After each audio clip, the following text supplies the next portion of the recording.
Hey guys, welcome to episode 5 of Steve's Shed, and today we're going to be carrying on talking about Surf City Garage products and just a bit of an overview on them.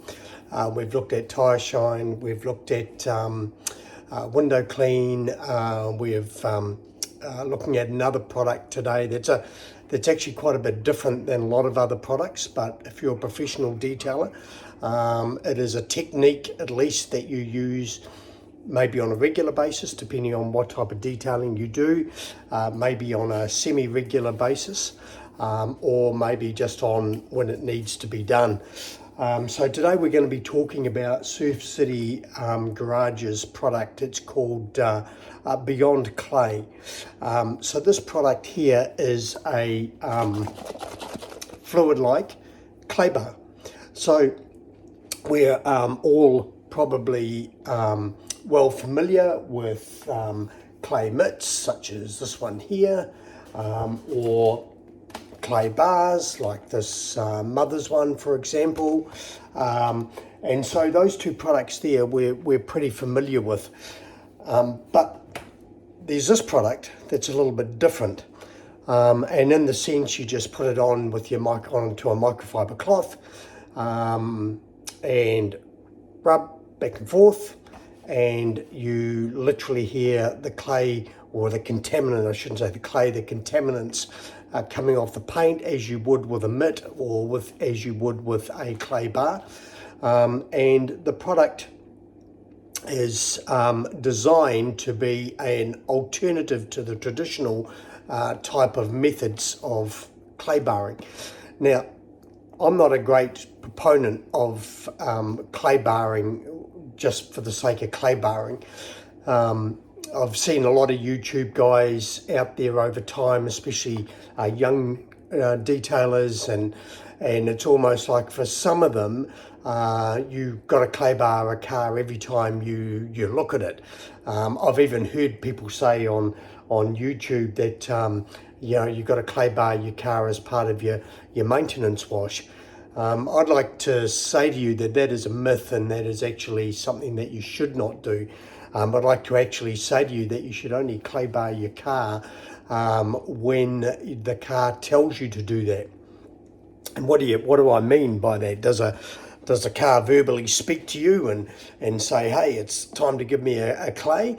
Does a light come up on your dash, like an engine light or something, in the shape of a clay bar and flash at you?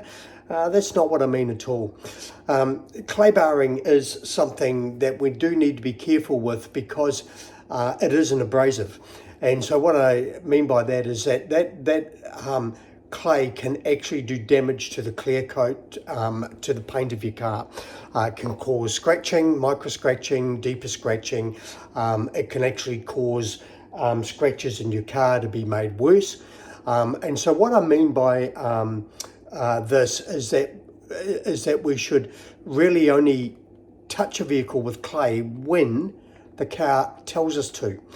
And there's times over the many years of detailing that I was doing that that there'd be times that you'd go, oh, you know what, this bonnet and front guards or hood, if you're in the States, need to be clayed, and the rest of the car's actually pretty good. Or could be the bottom of the doors, around the sills, that type of thing needs to be clayed. So we don't always need to clay bar a whole car just because we're claying it. And then the next question is, well, how do we determine whether a car needs to be clayed or not? You can take the back of your hand, touch it on the paint of a car, like I'm touching my little ute you can't see it in the shop, my little ute that's sitting here, and that's fairly smooth. This vehicle got a bit of a clay after probably a few years of not having a clay, and a bit of a clean up before Christmas. So it's in a bit better condition now, but you can sometimes feel it. Sometimes it can be very hard to figure out whether a vehicle needs to be clayed or not. And so one of the best ever tricks of the trade that I have ever found when it comes to clay barring is a plastic bag, just like this one here. This one here is a snap lock bag, and basically what you do is you just open it up, you put your fingers in it like that, spread them out a little bit, and then you just rub over the top very lightly, because you've got to remember this here can also cause scratching. So very lightly, and it's almost like an x-ray that you may have to have had before, and the x-ray goes up and the doctor looks at it and he can see things in that x-ray that you cannot see with the eye, or detecting in other ways. And this is exactly really what the plastic bag does. It gives you a really good picture of how bad the contaminants are in the clear of your car, and where they're really bad at one place over the other. So as a tip to professional detailers, I say carry some of these in your vehicle with you, or part of your kit, and when you need to, just use it, and it will give you a really good picture. It's the best tool I've ever found for detecting how good or how bad clay or contamination is on the clear coat of a vehicle as a plastic bag. But what we're doing is we're not necessarily talking about the techniques of it today, although I suppose in a way we are now, but this product here is around the $30 you get on eBay Australia. You know, like I've mentioned with Surf City Garage, you can't buy them at Autobarn, Redco or whatever. It's an excellent product. We have sold quite a bit of this over the past.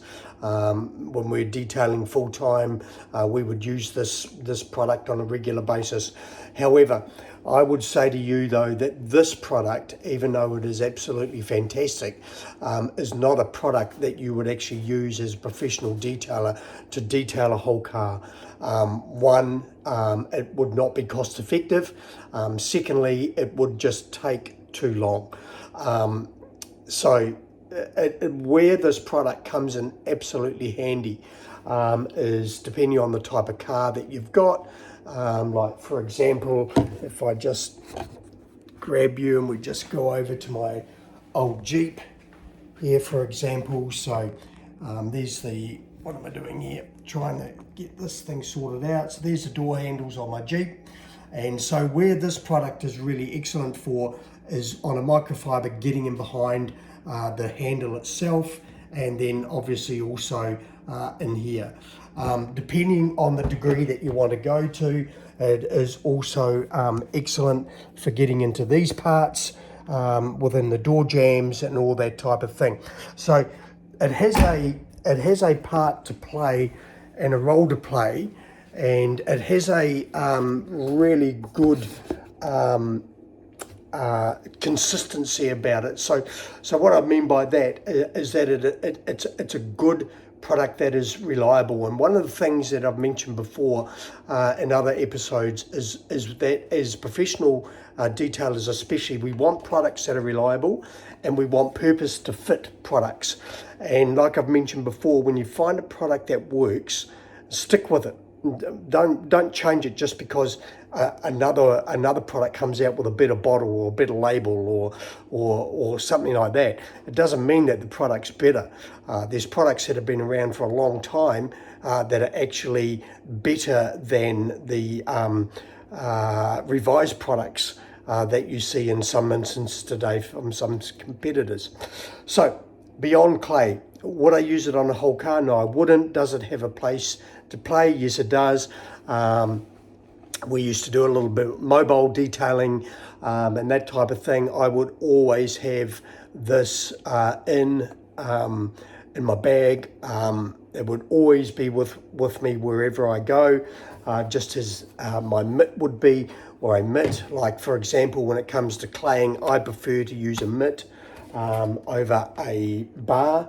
And I actually prefer not to necessarily use a substance like if you take, well, we've got a Mother's clay bar here. If you take Mother's Showtime, for example, and use that as a lubricant. I used to just use straight water because the idea of clay barring is that you want to get the contaminants off. And sometimes when you're using different when you're different product, you're actually putting product back on. And sure, you're going to say, yeah, but we're wiping it off. Yep. But none of us are perfect detailers, and sometimes we can leave residue and we can leave bits behind. So using something like water, just saturating your mitt or your bar, and then obviously the area on the bonnet or on the side of a vehicle that you're clay barring, then you're able to leave no contaminant. You just wipe it off, and it just becomes really smooth. And the other thing too, it's saving you money than paying out bigger dollar value over buying something like Showtime or whatever other type of lubricant you can use for clay barring. Whether it's an Adams detail spray, whatever it may be. The other thing too, when you think about that from a detailing point of view and a cost profit comparison point of view, is that you're actually going to be making more money or putting more profit in your back pocket by using water rather than buying a chemical or a solvent or a lubricant, whatever it may be that you're using. So that's another good thing. But where this product would be, if I was back doing professional detailing, would I buy and would I keep this product? Yes, I would. If you're looking for something alternative to just having to bar and your mitt, then this is something good to have. It's really good on small spots, small spaces. It's easy to apply. Like this is just a 237ml bottle, but this 237ml bottle will last and last and last. It is fairly watery. You do have to be careful of excess pouring out onto your microfiber cloth.